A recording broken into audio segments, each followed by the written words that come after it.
Fala pessoal, tudo bem? Hoje eu tô aqui para gravar um vídeo com o tema de hábitos e tomada de decisão mais especificamente. Hábitos é um tema relativamente popular e normalmente a gente está preocupado, né, em como construir, como manter bons hábitos e talvez como evitar, como desconstruir hábitos ruins que a gente pode ter construído, né? Essa talvez é uma primeira diferenciação útil, no sentido que hábitos não são nem necessariamente bons, nem necessariamente ruins.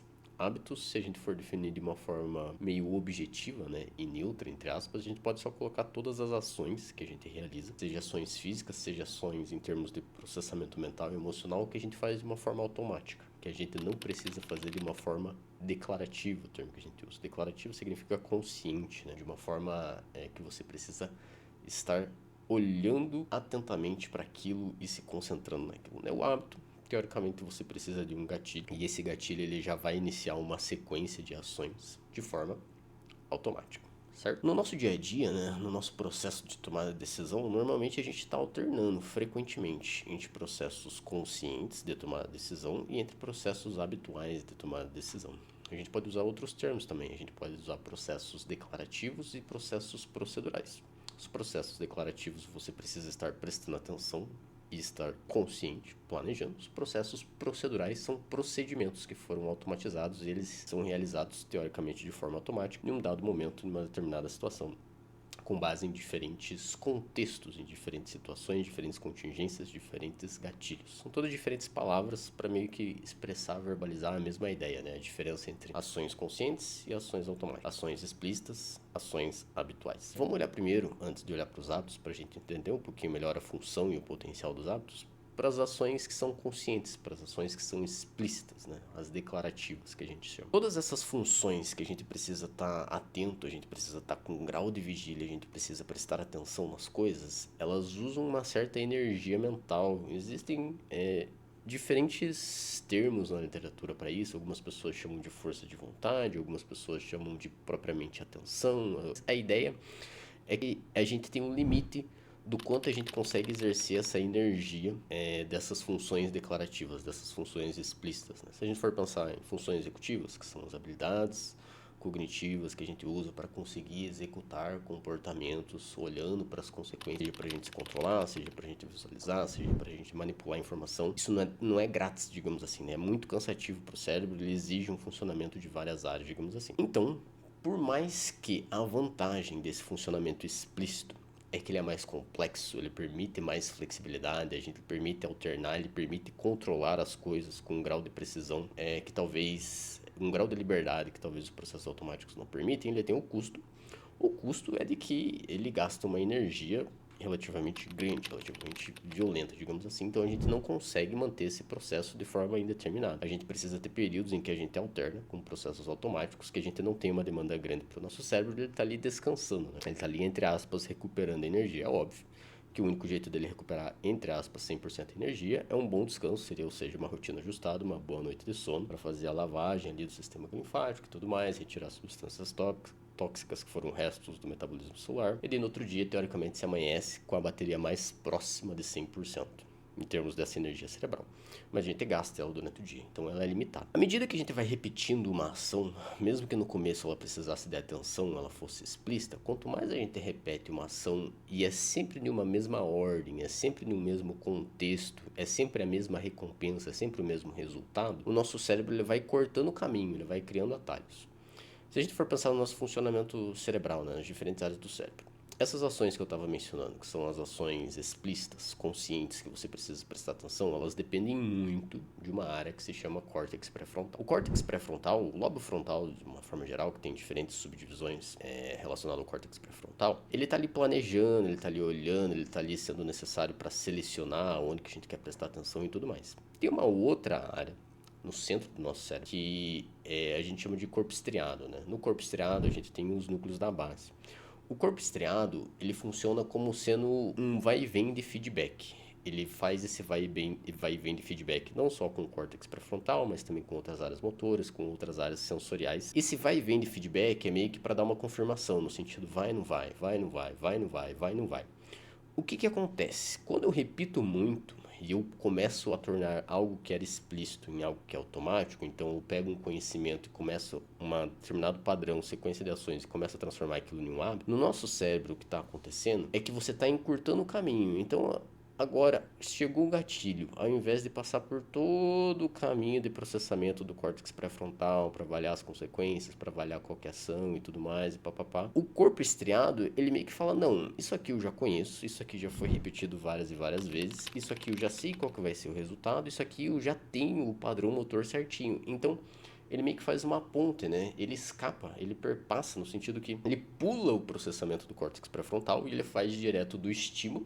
Surgiu o gatilho, vai direto para ação. Surgiu o gatilho, vai direto para ação. É por isso que hábitos têm algumas características tão peculiares. As características peculiares muitas vezes, se eles são realmente hábitos, eles deixam de ser racionais no sentido que a gente faz eles literalmente sem precisar pensar, sem precisar prestar atenção no sentido consciente da coisa, né? É óbvio que o nosso cérebro ainda está funcionando para fazer esse processamento automático, mas não está do nosso lado consciente, do lado declarativo, está do lado procedural, né? A gente só está executando os processos que já foram automatizados. Então chega o gatilho por si só, se tiver no contexto certo em que aquilo foi aprendido, já é o suficiente para a gente começar a executar a ação. Isso, em um primeiro momento, tem uma função muito importante. Como a gente falou que a nossa energia mental é limitada, quanto mais hábitos, quanto mais coisas do meu dia a dia eu deixo automáticas, eu deixo procedurais, eu estou deixando sobrar energia para eu raciocinar, para eu pensar, prestar atenção em outras coisas. Então, as coisas básicas do dia a dia que não mudam, que são sempre a mesma coisa, o nosso cérebro, de uma forma muito esperta e inteligente, ironicamente falando, ele automatiza, ele fala, pô, se isso aqui é sempre igual, eu não preciso ficar prestando atenção, vou deixar automático e vai sobrar energia para eu prestar atenção em outras coisas que talvez antes eu não conseguia, porque eu precisava prestar atenção naquilo de uma forma muito intensa e não sobrava energia para outras coisas especificamente. Só que essa vantagem é uma vantagem quando não tem nenhum risco automatizar determinadas ações.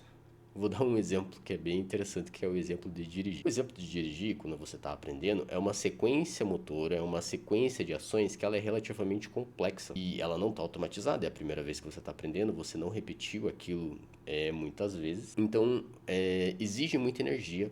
É consciente, você não consegue fazer aquilo de uma forma automática. À medida que você treina e você repete e o teu cérebro entende que é sempre o mesmo padrão e que ele pode só refinar aquilo, a gente vai transformando aquilo em algo procedural. Então, com os gatilhos de sempre, você já começa a executar as ações de uma forma automática. Vendo o volante, sentindo o freio, pegando a mão na marcha e tudo mais, ajustando o retrovisor, tudo começa a virar automático à medida que você tem repetições o suficiente, porque o teu cérebro entende que é sempre o mesmo contexto, sempre o mesmo resultado e aquela ação está se repetindo em uma frequência que vale a pena ser automatizado. À medida que fica automático, você livra o espaço no teu cérebro para você conseguir prestar atenção em outras coisas, para você conseguir prestar atenção no trânsito, para você conseguir prestar atenção na velocidade e tudo mais, e aí dirigir se torna seguro, à medida que você treinou o suficiente para automatizar algumas questões motoras, agora você tem a capacidade de prestar atenção em outras coisas. No mesmo exemplo de dirigir, a gente pode ver como os hábitos às vezes são problemáticos no sentido assim. Uma vez formado um hábito, ela é uma aprendizagem muito forte. Então, sempre que tiver o gatilho, vai ter a tendência a iniciar a ação. Mesmo que a gente não queira mais aquele hábito, mesmo que a gente queira mudar, mesmo que agora o hábito seja desadaptativo. Digamos que uma pessoa aprendeu a dirigir não na autoescola, mas ela aprendeu a dirigir com um colega, com os pais, ela aprendeu a dirigir sozinha. Então ela não aprendeu a dirigir 100% do jeito que a autoescola ensina. Então ela criou hábitos que podem ser considerados vícios motores, digamos assim, que é um pouquinho diferente do jeito que a autoescola ensina. Então, ao pôr o cinto, o jeito de ajustar o retrovisor e tudo mais, ela criou um hábito já. E daí na autoescola, o professor ele vai querer ensinar do jeito teoricamente mais correto. Só que você já tem uma aprendizagem feita, você já tem um hábito formado e o professor está querendo ensinar uma coisa nova. O que acontece muitas vezes? A pessoa, na hora da prova, ela vai estar nervosa, ela vai estar gastando a energia mental dela com muitas coisas e ela vai tender a cair no hábito. E ela vai dirigir do mesmo jeito que ela aprendeu a dirigir inicialmente, não do jeito que o professor ensinou. E daí, deu ruim para ela. Talvez ela vai reprovar, talvez ela vai ter que pagar para fazer uma outra avaliação prática e tudo mais e não vai dar boa. Essa parte dos hábitos é importante porque, que nem eu falei, a gente pode tornar quase qualquer coisa um hábito. Isso significa dizer que às vezes a gente pode tornar ações que são não saudáveis a longo prazo hábitos, né?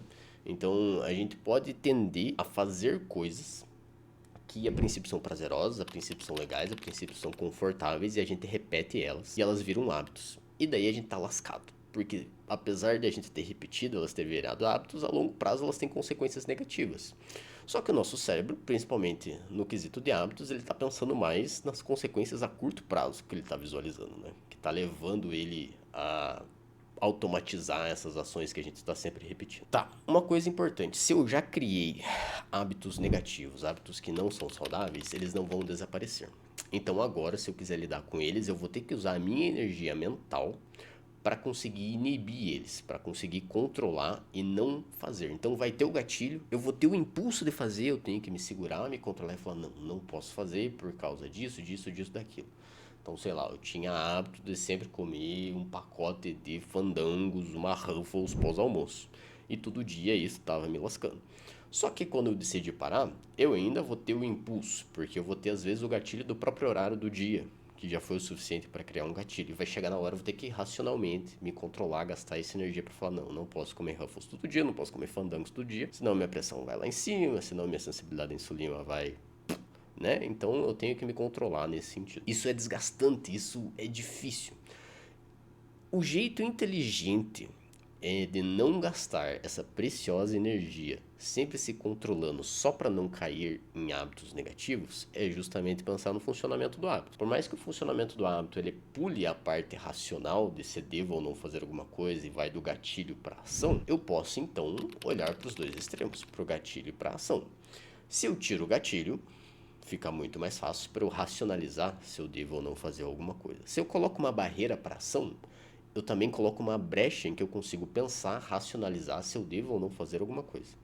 Agora, se eu tenho hábitos negativos, entre aspas, não saudáveis, quando a gente pensa em consequências para a nossa fisiologia ou para a nossa saúde mental a médio e longo prazo, e eu não coloco barreiras para minha ação que é negativa, não saudável, e eu não modifico o ambiente para retirar os gatilhos, aí o hábito é invencível. A gente quase, não vou falar 100%, porque enquanto você tiver um pouquinho de energia mental, você consegue ganhar do hábito, mas invariavelmente a nossa energia acaba, porque a nossa bateria não é infinita, e a energia acabou, o hábito tende a ganhar, a gente tende a recair nos padrões automáticos. Dos motivos do que alguns vícios são muito difíceis de largar, porque alguns vícios é muito difícil colocar barreira nas ações, e é muito difícil evitar os gatilhos. Mas não é impossível. Muitas ações, hábitos negativos, é possível a gente mudar o contexto para tirar os gatilhos e é possível a gente colocar barreiras nas ações para dar um espacinho, um fôlego para a gente respirar e pensar e analisar, não, não devo fazer isso, ou devo fazer aquilo. E a gente pode fazer o mesmo processo ao inverso. Então, se eu quero transformar uma ação saudável em um hábito, ou seja, eu quero deixar ela automática para facilitar o meu dia a dia, beber água, comer frutas, fazer exercício físico e tudo mais, eu posso usar a mesma lógica. Eu tenho que pensar nos gatilhos e eu tenho que pensar nas ações. Então eu tenho que colocar as coisas de uma ordem, ou seja, eu crio gatilhos mesmo artificiais. Eu posso fazer um ritual sempre antes de fazer determinada coisa e eu facilito a minha ação. Eu tiro as barreiras para que fique cada vez mais fácil, eu diminuo o custo para eu realizar aquela ação. E daí, é claro, né, eu tenho que fazer aquilo pensando em uma recompensa. Então, quanto mais eu conseguir enxergar recompensas úteis e a curto prazo na ação que eu tô tendo, melhor. Então, quanto mais eu conseguir valorizar a consequência de, pô, a comida depois tá gostoso, o banho depois tá gostoso, o sono depois foi gostoso, pô, eu me diverti, eu conversei com alguém lá, eu progredi, eu gostei de progredir. Quanto mais eu consegui enxergar essas recompensas a curto prazo, mais fácil para o meu cérebro é falar, putz, ele repete, tem uma consequência boa, tem sempre uma mesma ordem, a ação está relativamente fácil, ele começa a automatizar o cérebro, né? Então, é claro, precisa também da repetição, se não tiver repetição, acaba sendo mais difícil, não é impossível, né? Se tiver uma sinalização de recompensa muito alta, a gente pode criar quase um pseudo hábito de uma única repetição, né? Memórias emocionais é meio que mais ou menos essa lógica de traumas, entre aspas, mas não acontece com tanta frequência quanto a maioria das coisas. A gente precisa dessa repetição para formar um hábito, digamos assim, né? Então aqui eu meio que proporcionei para vocês as informações sobre dois sistemas que a gente tem para tomar decisão. Um sistema consciente, um sistema automático. Como o sistema consciente ele é escasso, é uma energia finita. Como o sistema automático ele complementa o sistema consciente, então ele libera energia para o sistema consciente, mas como essa estratégia do sistema automático ele é uma faca de dois gumes, então ele pode tanto ajudar a gente, como ele também pode atrapalhar a gente. É isso, pessoal. Foi feito esse resuminho. Espero que vocês consigam utilizar essa informação e que ela seja útil para vocês, tá? Qualquer feedback, como sempre, deixa aqui embaixo. Qualquer correção de algum outro profissional ou complemento, também sinta-se à vontade para deixar aqui embaixo.